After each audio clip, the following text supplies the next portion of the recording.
Se terminó la espera. Claro, aquí estamos de nuevo, aquí estamos con la Tucumanidad Hecha Radio. Arrancamos la 5ª temporada y decíamos, con toda la información, con todo lo que vos necesitas saber acerca de nuestra tucumanidad y también con la palabra de los protagonistas. Para mí es un lujo tenerlo.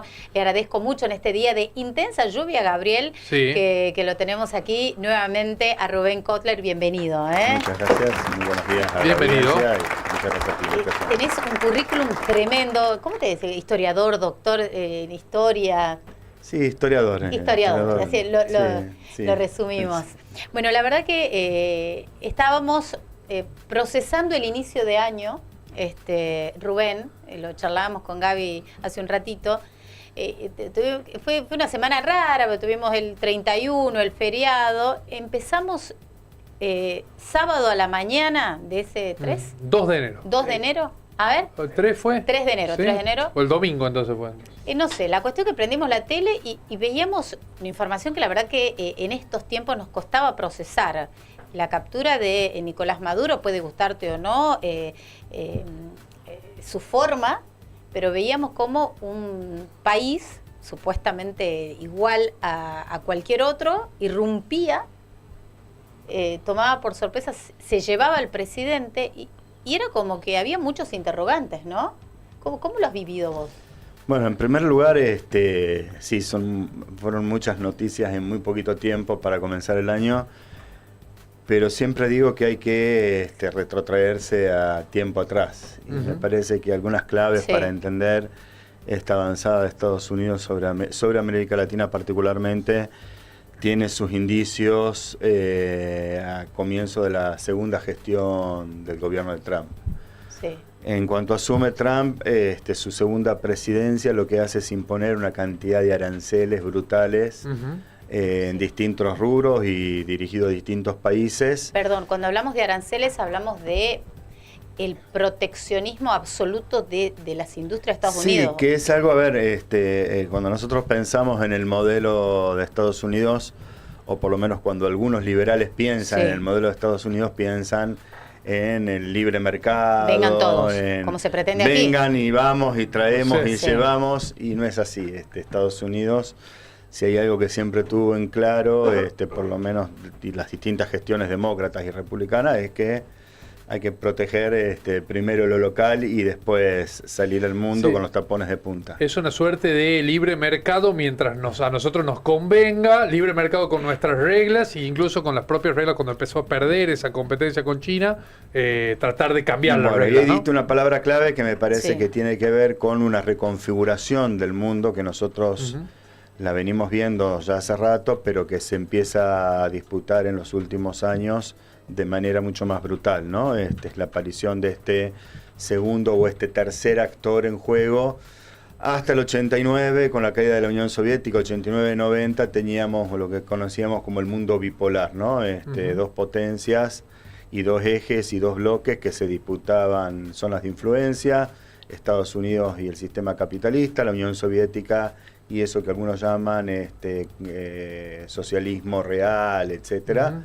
Por el otro lado, con la implosión de la Unión Soviética queda como único bloque dominante Estados Unidos a la cabeza, pero con algunas cuestiones que tienen que ver con la necesidad, siempre las potencias que lo que necesitan, materia prima. Y la materia prima primordial hoy es el petróleo. Y casualidad, leía por ahí, decía, casualidad que siempre buscan ser salvadores de países que tienen petrollo. Bueno, no es casual, claro, es decir, no es casual. Qué casualidad, ¿no? Entre comillas. Exactamente, Afganistán, Irak, y no es solamente petróleo.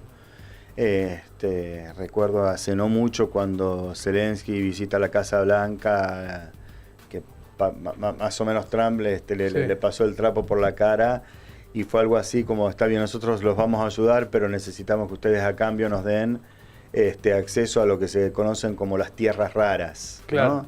Entonces de repente empiezan a conjugarse otros factores que no estaban puestos en juego cuando cae la Unión Soviética, porque durante la Unión Soviética parecía que eran simplemente dos modelos que estaban en disputa, triunfó uno, parafraseando a Fukuyama, el triunfo de la idea única, el progreso indefinido y la felicidad indefinida, y eso no era así, empezaron a emerger otros actores. Sí.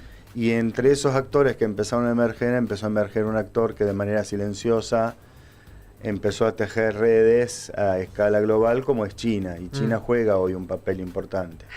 El principal socio comercial de Argentina hoy es China, no es Estados Unidos.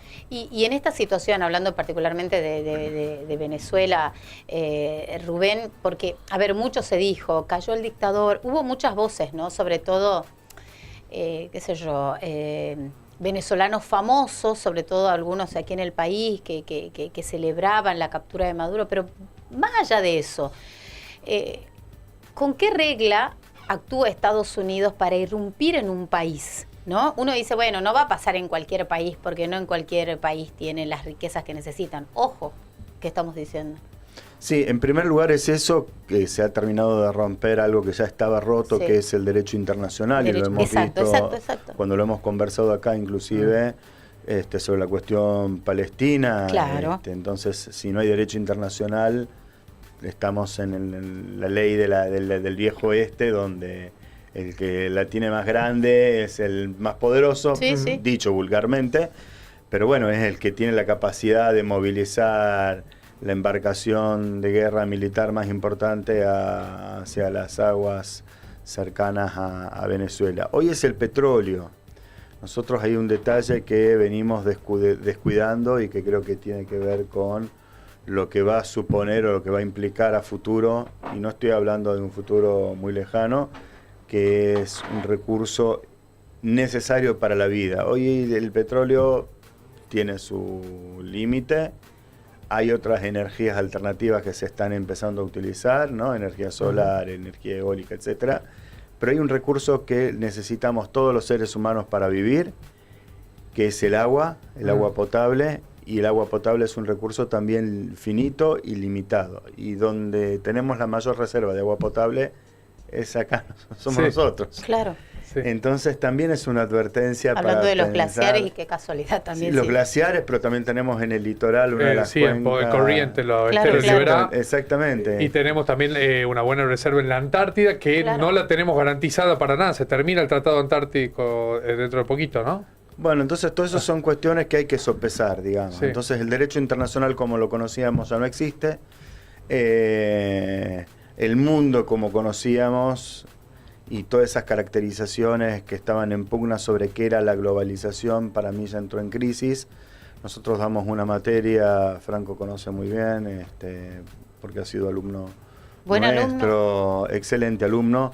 Ha sido alumno nuestro, y uno de los temas centrales de la asignatura era globalización.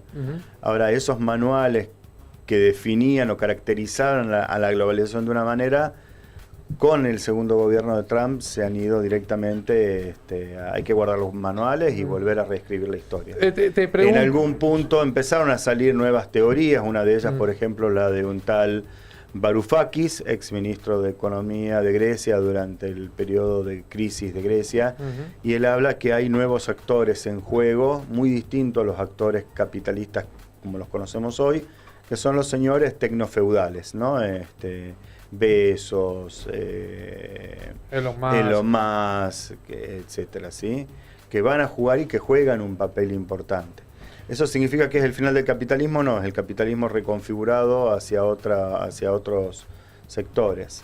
Y eso lo estamos viendo acá en Argentina, donde los que han triunfado en el 2023 inclinan toda su política hacia el desarrollo de un capitalismo de corte financiero, de juego, de ruleta rusa, estilo... Hay varios cabos ahí que me gustaría ir atando. Uno de ellos es, bueno, por un lado, el fin del derecho internacional. O sea, pensar en el fin del derecho internacional es también pensar, y retrotraernos a cómo comienza el derecho internacional con la ONU, con la idea de pacificar un mundo de posguerra, lo que me hace fácilmente presumir que si se termina el derecho internacional, abrimos las puertas a una gran guerra de nuevo, porque era más o menos lo que contenía, lo que contuvo de hecho que no se bombardeen los soviéticos con los norteamericanos en su momento. Hoy lo que yo creo, a ver, si en ese momento fue así, pero hoy lo que yo creo que lo que contiene es simplemente la paciencia que puedan o no tener determinadas potencias. La acción esta, donde el presidente de Estados Unidos decide una acción en la que va a ir a secuestrar a un presidente en un tercer país, llevárselo y que no haya un escándalo mundial y que haya una inacción por parte del conjunto de las naciones, demuestra en este momento que el papel que jugó en algún momento quizás las Naciones Unidas hoy ya no lo tiene, pero no lo tuvo durante los 2 años y medio que llevábamos del mal llamado conflicto en Palestina, donde Israel pudo atacar Líbano, pudo atacar Irán, pudo atacar Yemen, pudo atacar y puede estar sometiendo a otro pueblo, y las Naciones Unidas prácticamente no existen. Es decir, el derecho internacional hoy es letra muerta. Entonces, bien, de repente, lo que demuestra esto es, bueno, hoy las Naciones Unidas pueden hacer declaraciones. ¿Quién era el terrorista buscado número 1 hasta hace unos años? El principal desestabilizador de Siria. Hoy es el presidente de Siria, recibido en la Casa Blanca. Se sacó el turbante, se puso el saco y la corbata y es el actor principal. Como lo fue en su momento Saddam Hussein, como lo fue en su momento también Bin Laden, Gaddafi. Entonces vivimos en un mundo que es distinto al mundo que conocíamos antes del 89, pero que es bastante similar. Para consultarte, porque, a ver, uno dice, ¿con qué derecho Estados Unidos irrumpe en un país, secuestra un presidente? Y bueno, hemos escuchado sobre todo en el discurso de Donald Trump, después de una vez capturado Maduro y su mujer y llevado justamente al país del norte, hablaba de esta doctrina de Monroe. ¿En qué consiste? ¿Esto es legal? ¿Esto sigue vigente? Siempre fue vigente y siempre, sí, a ver, la doctrina Monroe es parte de un diputado, de apellido, de un presidente, perdón, de nombre Monroe, sí, que allá en 1823 dijo América para los americanos, y América era todo, desde el norte hasta el sur. Sí. Eso acompañado de otra política que también yo la he escuchado poco en estos días, pero que funcionaba de esa manera, que era el Big Stick, el gran garrote, ¿no? La política del gran garrote. Entonces, donde no podamos entrar por las buenas, bueno, vamos a entrar por las malas. Entre comillas, en defensa de los intereses de América. Claro, durante la Guerra Fría. Esa doctrina. Durante la Guerra Fría eso se notó, donde Estados Unidos avalaba e imponía y dejaba hacer a dictaduras que eran afines. Hoy ya Estados Unidos no necesita de ninguna dictadura, directamente interviene, como lo vimos en Venezuela, pero como lo vemos también en un montón de otros lugares. Y vuelve otra vez esta idea de, bueno, si hemos descuidado el patio principal, vamos a empezar a cuidar de nuevo el patio trasero. ¿En qué sentido? China ha penetrado de tal manera que nosotros no nos podemos permitir que China se lleve los recursos que son nuestros. Aparte de ellos alegándose, digamos, que los recursos de toda América son de Estados Unidos. El petróleo de Venezuela es nuestro. Sí, es tremendo. Nosotros podemos disponer y vamos a disponer de cuánto petróleo sale de Venezuela y qué se hace con ese dinero. Es una maravilla. Ahora bien, junto con eso está esa lucha imperialista. Lo que pasa es que antes eran 2 actores en juego. Hoy yo diría que son 4 los actores en juego. Por un lado Estados Unidos, por un lado China, Rusia haciendo su papel, digamos que no ha perdido, y por otro lado la India, ¿sí? Como actor central. Recordemos que India tiene 1.400 millones de personas. El país más poblado del mundo. Sí. Es el país más poblado del mundo y es una de las economías emergentes que en algún momento quizás sea la economía principal. Va a depender mucho de China. Pero hoy la principal economía del mundo es China. Y los chinos tienen algo que nos guste o no nos guste, requiere análisis y requiere estudio, pero que los chinos llevan, eso es la cultura milenaria. Ellos no se van a involucrar directamente en una guerra si no tienen la necesidad de hacerlo, y lo hemos visto en los distintos momentos. Me acuerdo cuando fue el bombardeo de Israel a Irán, dijimos, bueno, ahora los chinos se meten, y se armó.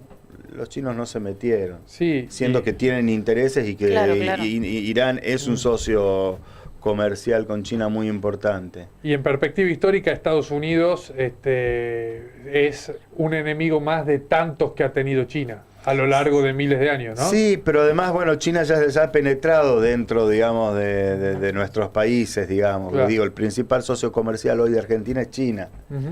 Por eso también Milei, cuando asume, podía jetonear hablando mal y pronto y decir: con los comunistas no vamos a hacer ningún arreglo.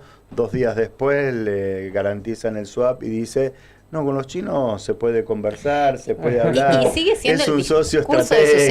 seguidores, ¿no? Sí, porque vos sos comunista. Bueno, uno lo escucha mucho, sobre todo en Claro, en después hay jóvenes que adoctrinados. después hay que Sí. redefinir qué es comunismo y qué no es comunismo. Digamos, Claro. hay términos que seguimos utilizando como si estuviéramos en los años 70 y que ya no nos sirven para Sí, entender claro. el mundo de hoy. Totalmente. Y ahora, ante toda esta situación y este panorama que fue inédito, ¿no? Por lo menos en esta corta historia acá en América Latina, ¿cuáles son los desafíos que tienen hoy por hoy los gobiernos latinoamericanos frente a esta avanzada de los Estados Unidos? Porque fue dispar la mirada de los diferentes presidentes. Sí, es que vos tenés 2 realidades que son totalmente distintas. Sí. Tuviste durante los primeros 2000 toda una oleada de gobiernos autopercibidos progresistas. Ujú. Digo yo autopercibidos porque en algunos casos No tanto. no ni fueron tan progresistas o se quedaron a mitad de camino en cambios estructurales. Ujú. Pienso, no sé, hablaron mucho sobre YPF, mucho Sí, sobre aerolíneas claro. argentinas, pero todo lo que es la matriz, la estructura, no Quedó. ha sido modificada y por eso explica en parte también el triunfo de estos gobiernos como el de Milei. Eso por un lado, y por otro lado gobiernos que responden a países que son centrales, que no son Argentina, que no son Chile, como México, liderado por Claudia Sheinbaum, y una de las principales economías en América del Sur como Brasil, liderada por Lula. Ujú. Yo creo que todas las bravuconadas también de Trump con respecto a vamos a intervenir en México y vamos a ir contra el narcotráfico, se está encontrando con una realidad. Claudia Sheinbaum, así como uno la ve toda de buenos modales, responde a una estructura de poder dentro de México que es distinta a la de los antiguos gobiernos de derecha mexicana. Y Eso por es- otro lado Lula, que representa una potencia mundial, con una burguesía además brasilera muy importante, es decir, voltearlo a Lula sería también tocar ciertos intereses de una burguesía industrial muy poderosa en Brasil. Sí, Brasil es una de las 10 economías más fuertes del mundo. No sé en qué puesto ahora, pues eso va cambiando, pero está siempre entre las 10 primeras. Y bueno, México también, por supuesto, es el segundo país con la economía más fuerte de Latinoamérica después de Brasil. Pero sí, a mí no me deja de preocupar que puedan, porque si los límites se corren, hasta dónde se pueden correr. Y ha pasado por primera vez Estados Unidos el tapón de Darien, ¿no? Se ha animado a entrar a Sudamérica Sí, por sí, primera sí, vez. sí. Y digo, Que puede ya, llegar era, que ya era, digamos, también algo anunciado, porque hace unos meses ponga uno de los portaaviones más poderosos Sí. frente a las costas de Venezuela, es porque algo se venía tramando, y de hecho todas las negociaciones, que en muchos casos desconocemos la letra chica, de su vicepresidenta viajando a Miami a negociar ¿qué? Evidentemente hubo también complicidad dentro del régimen. por supuesto que lo debe haber, que seguramente lo habrá habido, pero digo, para Argentina, ¿no? Pensando en Argentina, que hoy tiene esta relación con Estados Unidos tan cercana, incluso un apoyo Trump dijo evidente, que Milei ganó las sí, elecciones y por su apoyo. explícito, claro, tal cual. Digo, si en algún momento los argentinos decidimos por otro destino del país, ¿no? Elegir otra forma de gobierno y algún gobierno que se replantee la deuda.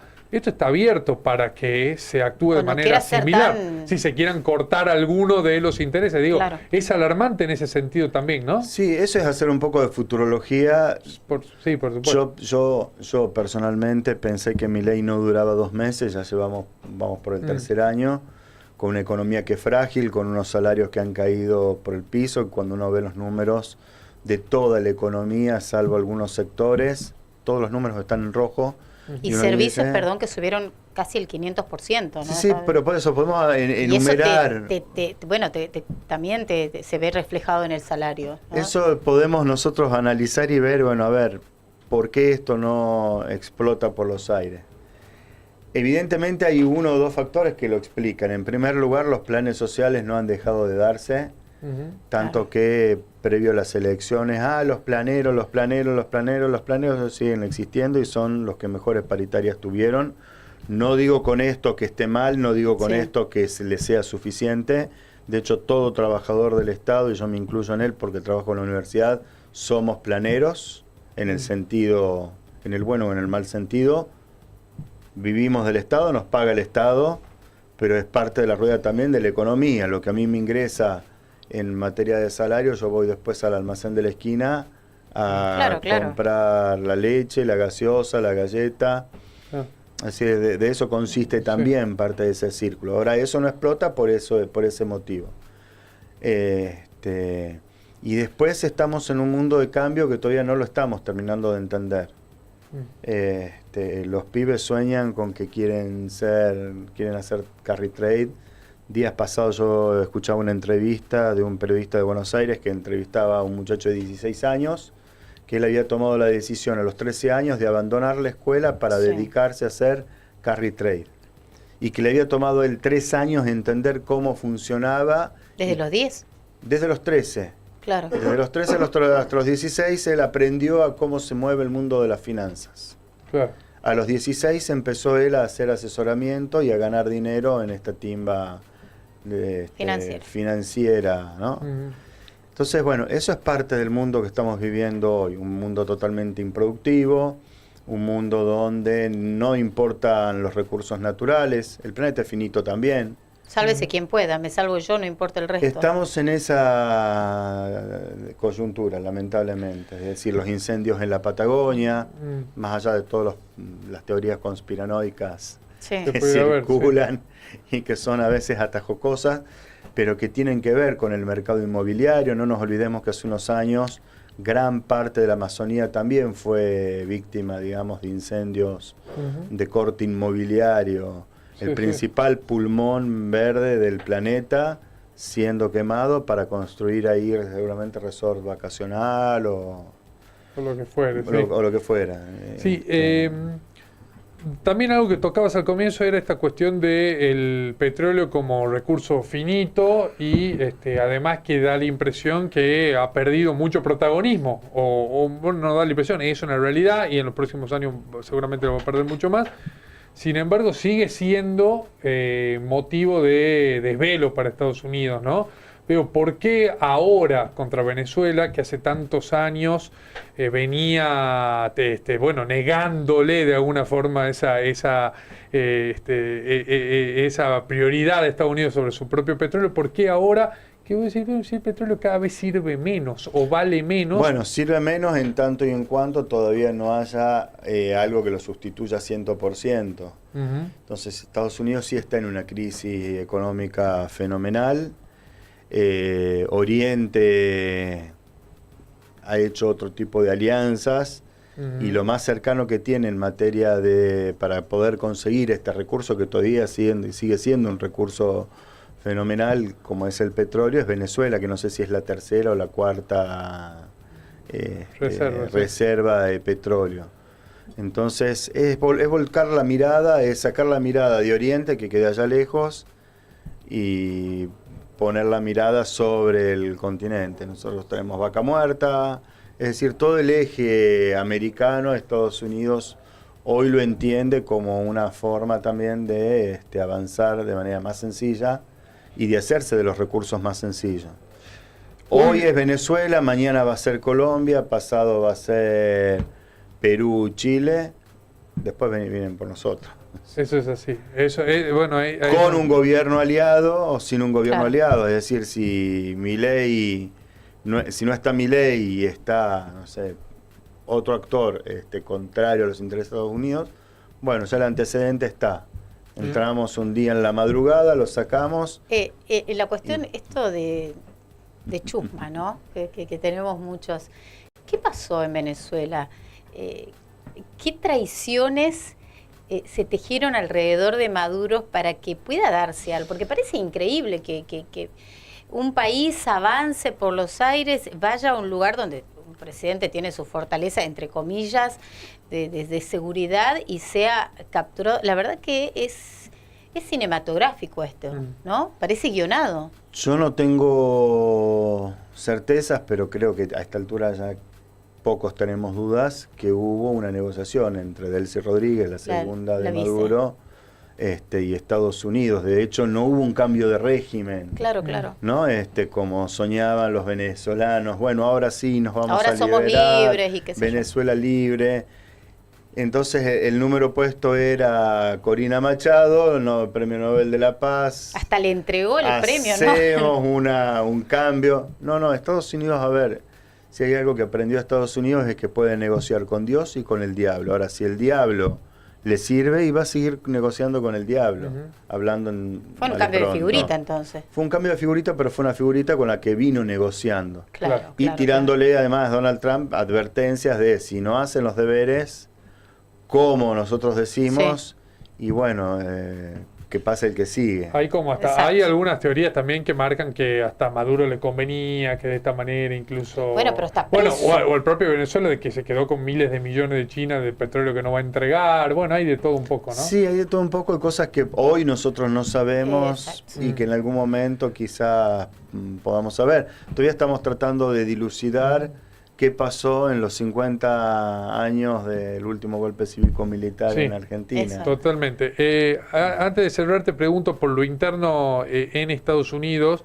porque tiene resistencia Trump, por supuesto. Hay muchas de estas medidas que viene tomando que a una buena parte de los norteamericanos en general y sobre todo del arco político norteamericano no le cierran. ¿Es reversible este proceso? Digo, Trump no tiene reelección, probable. O se van a convertir en políticas de Estado este tipo de avasallamientos que ya han pasado a un nivel burdo, digamos, ¿no? Yo creo que todo es un misterio en el sentido que además no hemos nombrado a un actor que es central y que empieza a jugar una carta que no sabemos hasta dónde la va a seguir jugando, que es la Unión Europea.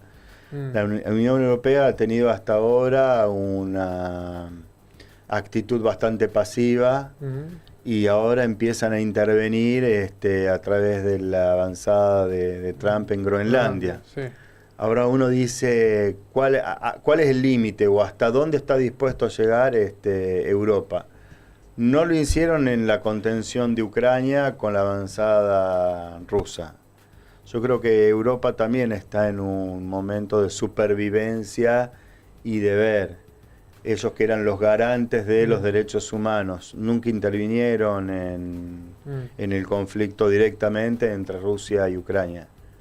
Pero meterse con Groenlandia... Hacer futurología en este contexto me parece muy arriesgado y me parece que es... Hoy nos vamos a dormir siendo Maduro presidente, festejamos Año Nuevo, brindamos por un año mejor y al día siguiente nos enteramos, nos despertamos nosotros con que a Maduro en una acción secreta lo secuestraron, se lo llevaron y el mundo sigue girando. La avanzada contra Groenlandia sería meterse directamente contra un país europeo, que es Dinamarca, por primera vez desde la Segunda Guerra. Claro, pero además hay un componente más, son todos miembros de la OTAN. Entonces sería disolver, de hecho, la OTAN.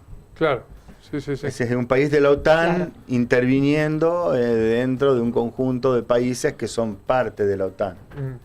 Rubén, la verdad que es un lujo tenerte. La importancia de repasar el pasado para entender lo que estamos viviendo y también tener un poco más en claro lo que puede venir. Gracias. Yo tengo más oscuridades que claridades. Para los que sabemos poco y nada, la verdad que te escuchamos y decimos, por acá viene la mano, ¿no? Gracias, es un lujo realmente tenerte. El gran Rubén Kotler, el gran historiador, es tucumano y nos acompaña y nos va a acompañar a lo largo de esta temporada. Gracias nuevamente. Muchas gracias. Seguimos de esta manera, somos la Tucumanidad hecha radio.